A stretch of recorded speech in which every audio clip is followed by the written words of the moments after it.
Hello and welcome to the podcast In the Words of Wusat. Today I'm joined by a professor of economics, Mr. Professor Todd Knoop. He's a professor of economics and chair of economics at Cornell College. Welcome to the show, Professor Todd. Yeah, welcome. Thank you for having me.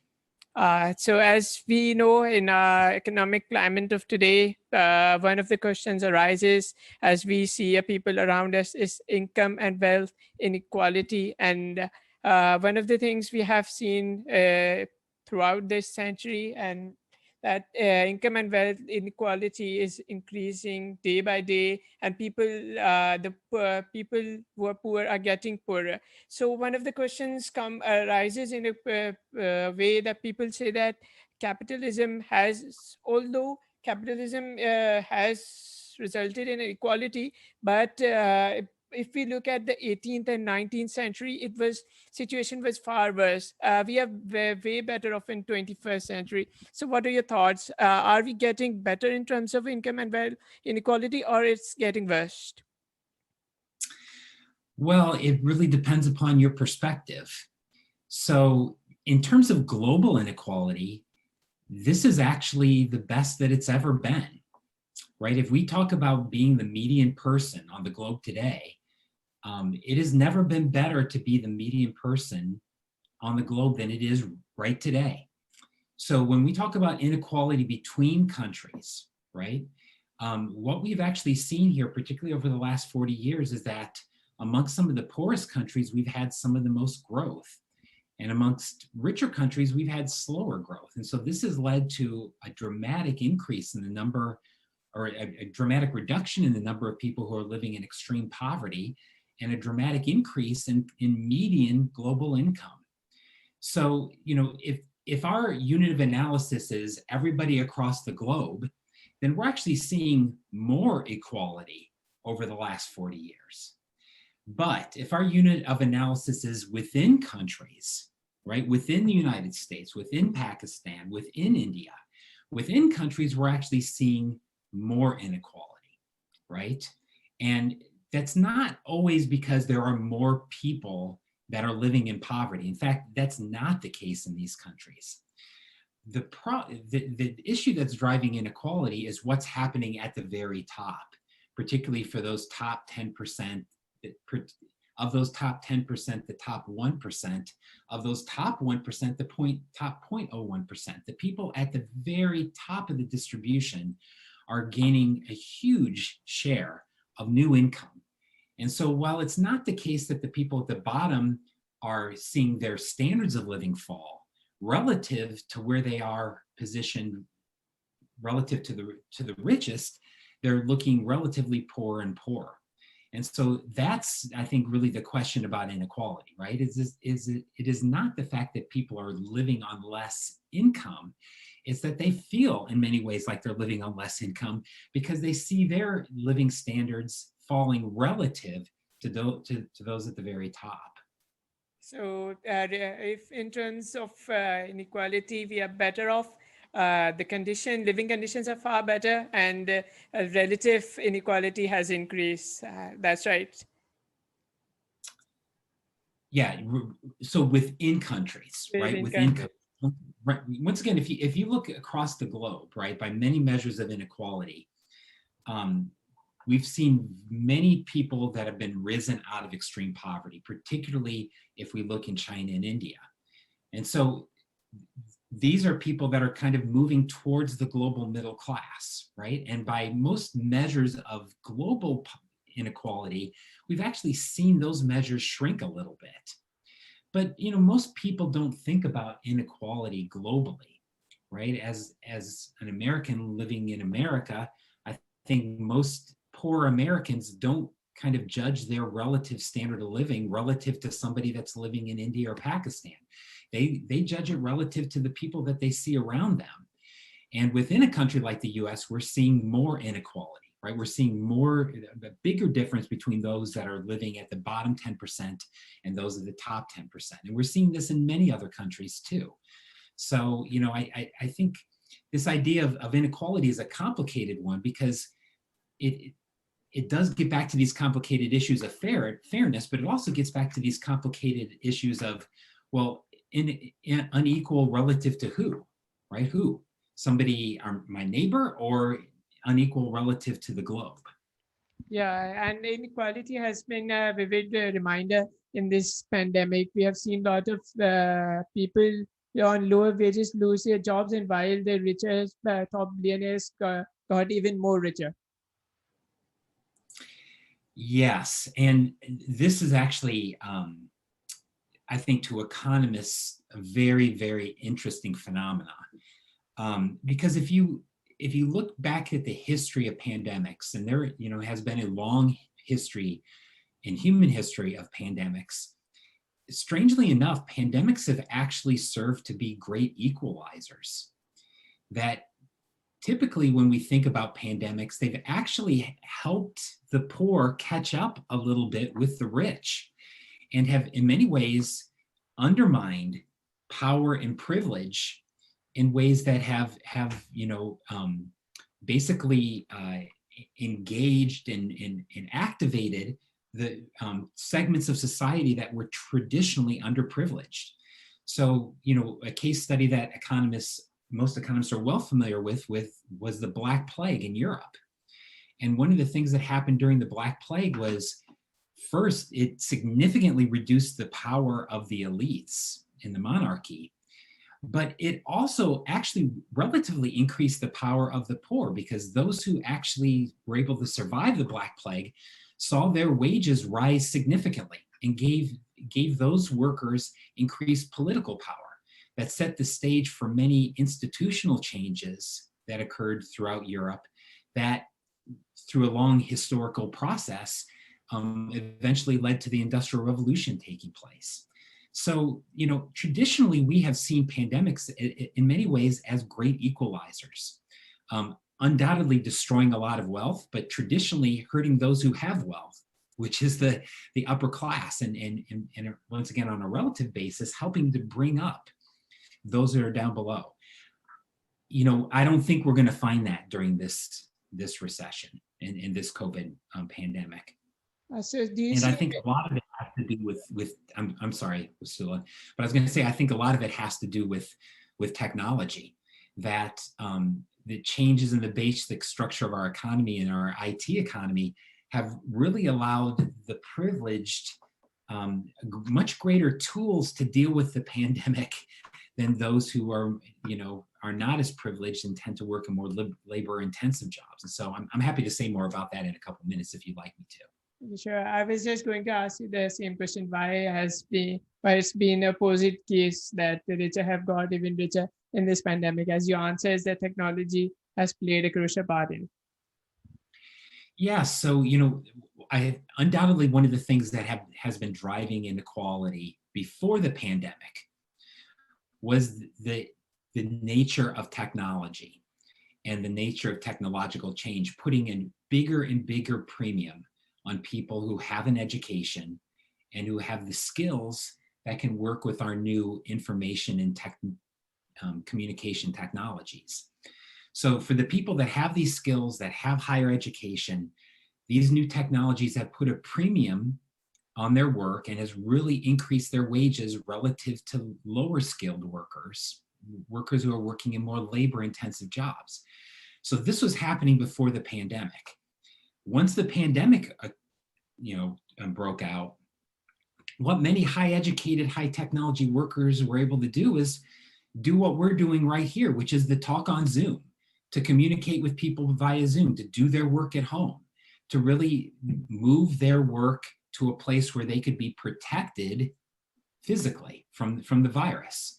And so this really allowed them the opportunity to continue to work, to continue to be productive, to not lose their jobs. But for most people working in more labor-intensive industries, there is no alternative than to actually showing up to work. And that put them in danger, both from a health perspective, but it also put them in a danger of losing their job, because if there's no customers that are shopping at places where people are actually showing up to work, then, those were amongst the first jobs that were lost. So, people that were in the kind of personal service industry, whether it's in restaurants, whether it's working, and a number of personal service industries, they were among the first to lose their jobs, and there just simply wasn't an alternative for them.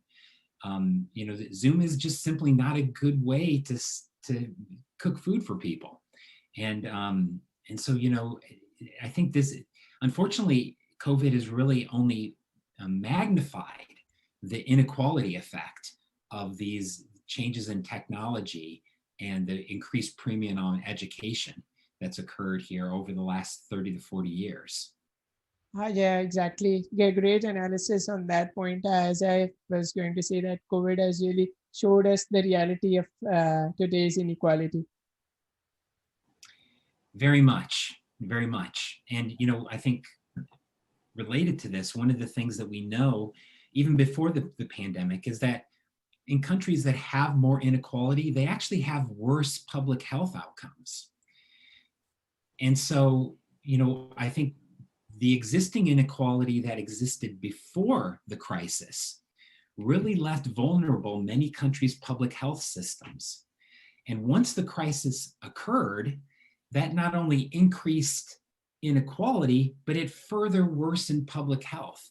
And so inequality not only set the stage for making it difficult for us to combat this crisis, but once the crisis occurred, it made the inequality worse, which then further exacerbated our difficulties in combating this crisis. And so there has definitely been a vicious circle between our public health outcomes and inequality. And you see that in many countries. And I suspect that what we're going to find at the end of this crisis is that the countries that had the worst inequality before the crisis are going to have had the worst public health outcomes after the crisis.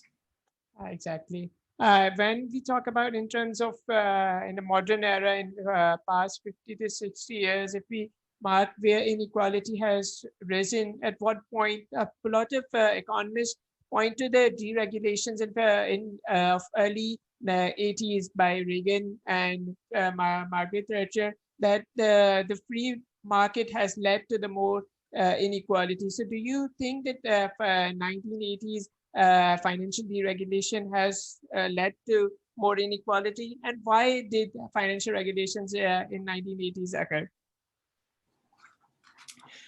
So, I think one of the problems that economists have had in trying to, say what is driving this inequality is that there's actually a number of things that have been driving inequality. It's not just one thing. There are multiple factors that have been driving increased inequality within countries like the United States. And so it has been very difficult for economists to separate out these different factors. In many ways, I think what we see is that we really see kind of, once again, a vicious cycle in which many of these factors operate and magnify each other.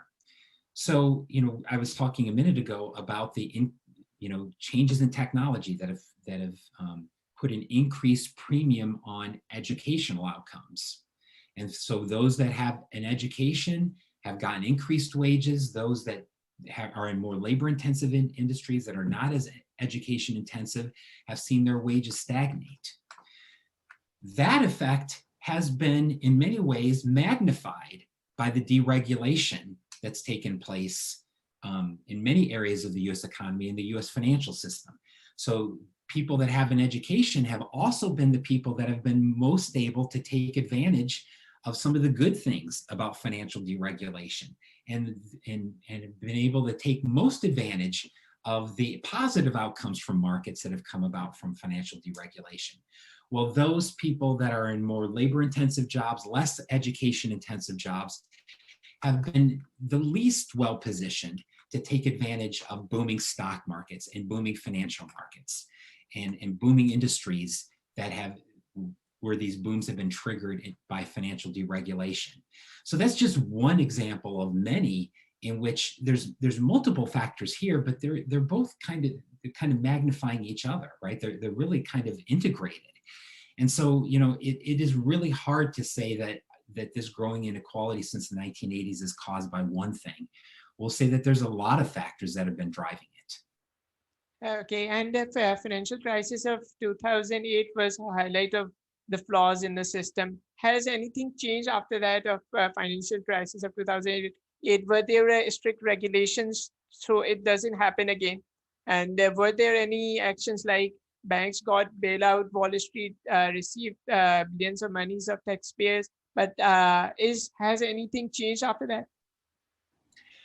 I think quite a bit changed. And I think one of the ways that we know, or at least one of the clues that we have that things have changed for the better, is that we have not seen the kind of financial volatility associated with the COVID recession of 2020 as we did during the global financial crisis of 2008.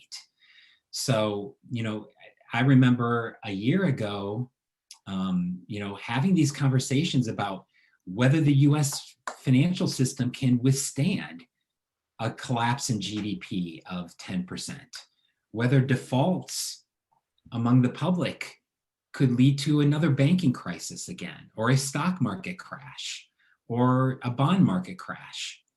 And these were legitimate fears. But I think what we've seen is, at least for the last year, the US financial system and most other financial systems across the globe have done a pretty good job. They've actually, stayed relatively steady. And I think part of this was that, some of the re-regulation that took place after the global financial crisis in the United States, this was the Dodd-Frank Act of financial re-regulation, did make a lot of changes that basically put banks on much firmer footing than they were before the crisis. So for instance, US banks now have to hold a lot more capital than they did in 2008. And that has really given banks a much bigger cushion for which to withstand losses that they've incurred. So yes, I do think that the US financial system and many other financial systems did learn some things from 2008 and were in a better position to withstand this COVID recession. But I'd say the other, there was more learning than just that. I think in the US and in other countries, the government response to the pandemic, to immediately jump in and look for ways to help support people. In other words, to prevent those defaults and bankruptcies occurring before they occurred. That helped the US financial system too. And so these big stimulus packages that have been enacted in Europe and the United States and elsewhere, really, they have been much more aggressive in general across the globe and much quicker than what we saw in 2008. And I think that has played a big role by solidifying the economy. It's helped solidify the financial system. And then, of course, once again, in here, a case of a virtuous circle, the more stable financial system has then in turn helped solidify economic stability. And so, yeah, I do think that we learned some things in 2008. Now, how long we learned them and whether we continue to adjust, because we know financial systems evolve over time. And, new financial products and new potential disasters are evolving all of the time. But, at least for this, at least to this point, I do think that our systems are much better. We're much better poised to withstand this crisis. And they've done a pretty good job so far. Okay, as we have learned that post 2008, there has been a policy changes. So where do you see US economy going from here under the Biden's administration? We have heard there will be high taxations and maybe less inequality in future. Well, always asking an economist for predictions of the future is a little dangerous. We're not particularly great forecasters, and particularly when it comes to thinking about the effects of policy, because there's a lot of politics that have to go they have to go on before we enact these policies, let alone understand how they're going to impact the US economy. There does seem to be a fundamental change taking place, at least among the American populace, about what the role of government should be going forward. If the 80s were the era of big government being over, maybe this is the era where big government is back. And I think, people are looking for the social safety net that government can provide. And I think increasingly seeing that we're all in this together. The pandemic has illustrated in many ways in which all of us are in this together. And that's not just in terms of being sick, but that's also in terms of economic outcomes, right? That we are reliant on government for many, many goods, public investment. And, these are things that individuals can't just provide themselves. We're reliant on each other for ideas and the new technologies that hopefully will spur economic growth in the future, right? It's not individuals that come up with new technologies, it's networks. And so, I guess I am somewhat optimistic that people are seeing the ways in which we're interconnected a little bit more, and maybe seeing the ways that governments can help facilitate these networks and facilitate the public investments that need to be made that can foster future growth. But that might also be just optimistic thinking on my part. Hopefully it becomes true, and as we are all optimistic about it. In terms of global inequality, we have seen that South Asia, Africa, they have remained continuously poor. In African regions, we have seen that thousands of people die of hunger, daily die of hunger. Many NGOs, UN, they work there to feed those people, but people are still dying there. So do the charities and this sort of systems work there, or is there a more systematic change is needed there, or is it because the politics of African region they are still poor? Of what needs to be done? Yeah, so that's a really big question. So we do know that people can be raised out of poverty, right? We have seen this. If we went back to 1980, we would see, almost 30% of the global population was living in extreme poverty. Today, that's less than 10%. But unfortunately, most of that 10% lives in sub-Saharan Africa. So while we've seen big increases, many people that have risen out of extreme poverty in China and in India, we have not seen that same rise taking place in sub-Saharan Africa. Why? And why hasn't aid been more successful? Well, I think you've hit on one of the factors, that politics have played a role, right? Many of the countries in Africa are dysfunctional politically and economically. And so while aid might be well-intentioned, in practice, it's often simply just fostered corruption. Or if not fostering corruption, it's been wasted, right? In the sense that there have been billions spent on new roads and bridges in some parts of sub-Saharan Africa, but not one penny on maintenance. And so, we see this time and time again, is that while there's a lot of well-meaning intentions in terms of financial aid, oftentimes this aid has not come to fruition.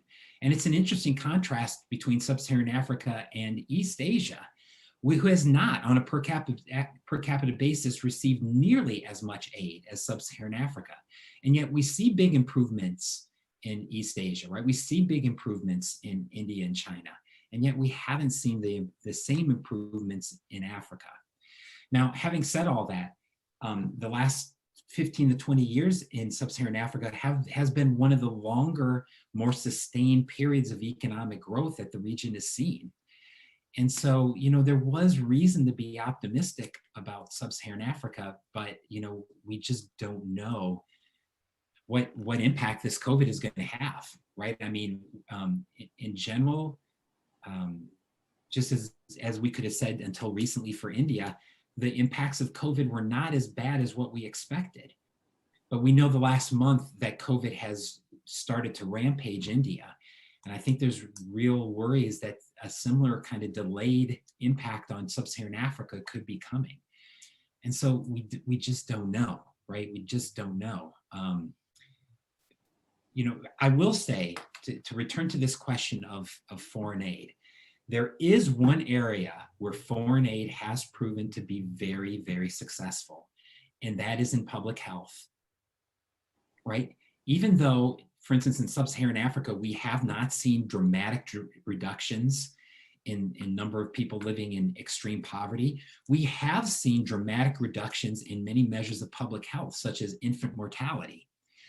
And so public health has been the one area where foreign aid has done some real good, right? In terms of, for instance, making sure that more people have access to IVs when they get diarrhea, to make sure that we have the best medical practices for newborn infants so that we can reduce infant mortality. So that kind of foreign aid has been very successful.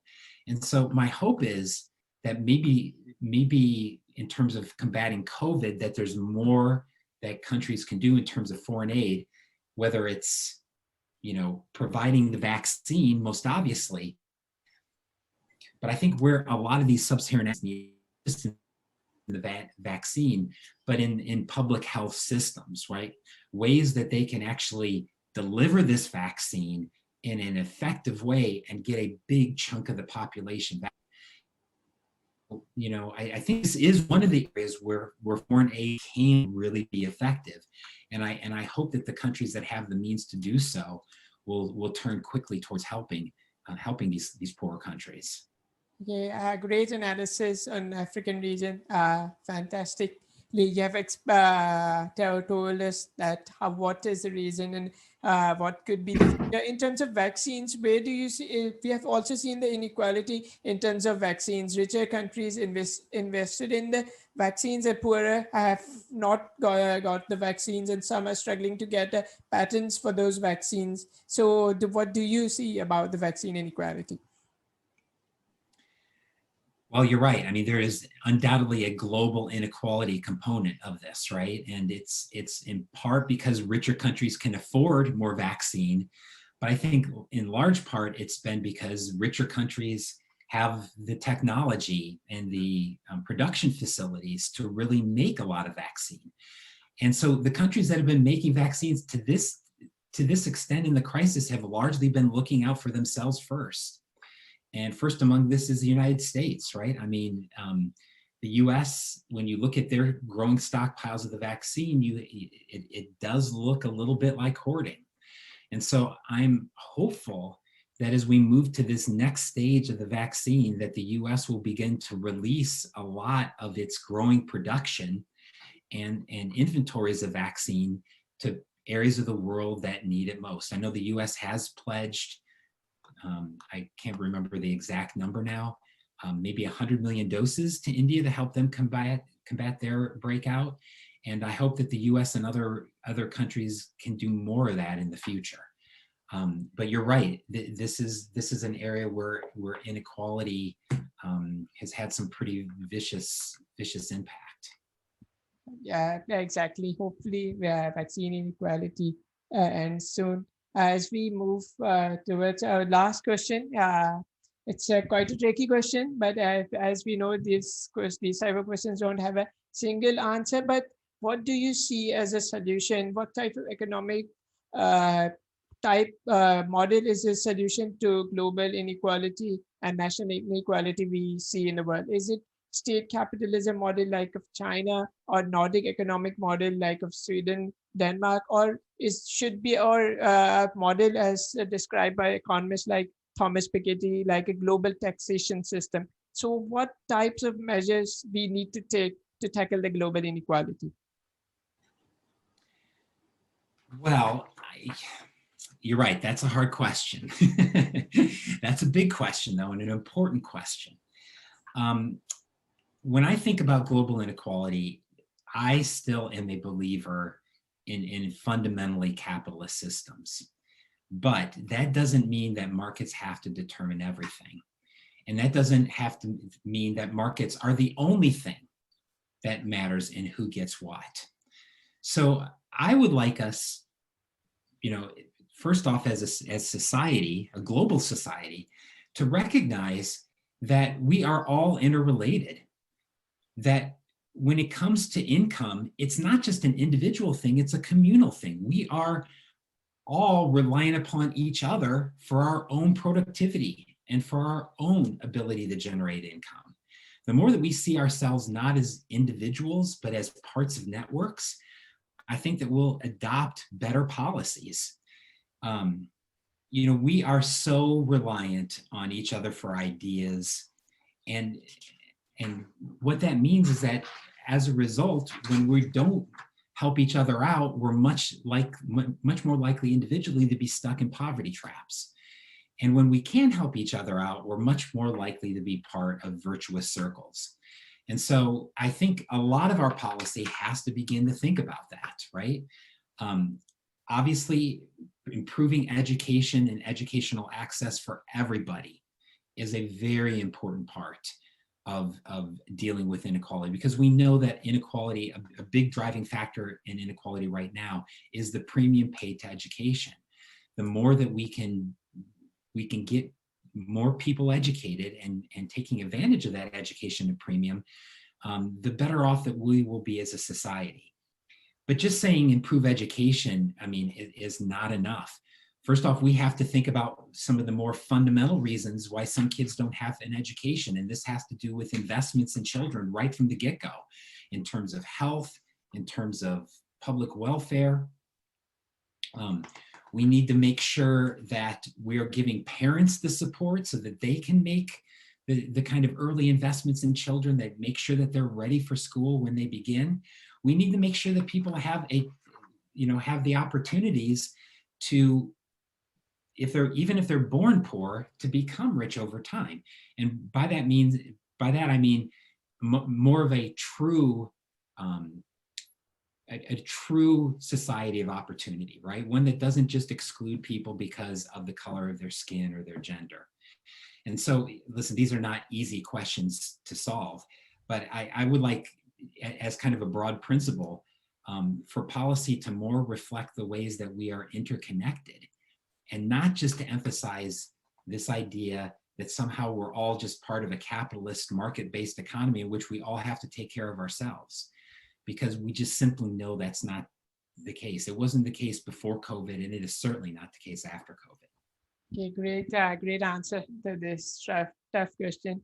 Thank you so much, Professor Todd, for giving your all important time. It means a lot to have you as a guest, and it was a pleasure having you.